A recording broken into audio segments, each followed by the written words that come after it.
श्री हरी जगत पिता दूर करी तो व्यथा, ऐका सत्यनारायणाची कथा।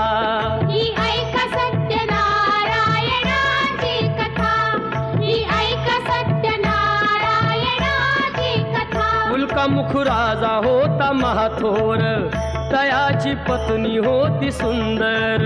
नदी किनारी एकदा त्यांनी घातली महापूजा दोघांनी। आली एक नौका त्याच मार्गानी, नाव भरलेली पूर्ण द्रव्यानी।